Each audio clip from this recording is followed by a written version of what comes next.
Hello বন্ধুরা, welcome to my channel. আজকে আমি তোমাদের সঙ্গে শেয়ার করব আতপ চালের তেলের পিঠে। পিঠে তৈরির জন্য আতপ চালটাকে প্রথমে ভিজিয়ে রাখতে হবে। আমি রাতের বেলা ভিজিয়ে রেখেছিলাম। তারপরে চালটাকে জল ঝরাতে দিতে হবে। এরপরে চালটাকে আমি মিক্সিতে কুটে নেব। কোটা হয়ে গেলে ভালো করে চালটাকে চেলে নেব। এরপরে চালটাকে ভালো করে চেলে নেওয়ার পরে রোদে দেব। আটাটা শুকনো হতে আমার একদিন লেগেছে। এরপরে আটাটা শুকিয়ে গিয়েছে। তারপরে আমি একটা পাত্র নেব, তাতে কিছুটা মৌরি এবং কিছুটা পরিমাণে আটা নেব।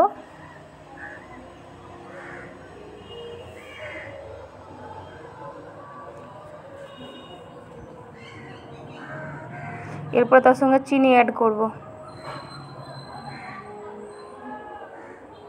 চিনি অ্যাড করা হয়ে গেলে ফুটন্ত গরম জল দিয়ে আটাটাকে গুলে নেব। এক্ষেত্রে ঠান্ডা জল দিলে আটাটা ব্যাটারটা শক্ত হবে এবং পিঠেটাও ভালো হবে না।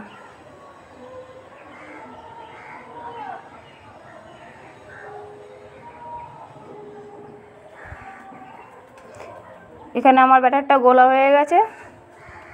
এরপর একটু সোডা অ্যাড করব, যাতে পিঠেটা ফুলতে সাহায্য করবে। এরপরে ভালো করে গুলে নিয়ে কড়াতে গরম তেলে আস্তে আস্তে দিয়ে দেব। এটা ছোট গোল বাটি নিতে হবে, যাতে পিঠেটা গোল হয়। বড় বাটি নিলে পিঠেটা বড় হয়ে যাবে। এরপরে পিঠেটাকে নেড়ে চেড়ে তুলে নিতে হবে।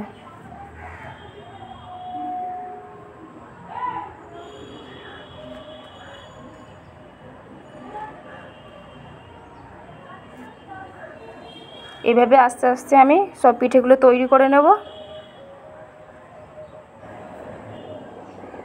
ভিডিওটা যদি ভালো লাগে লাইক করবেন, কমেন্ট করবেন এবং শেয়ার করবেন এবং পাশে থাকা বেল আইকনে ক্লিক করবেন।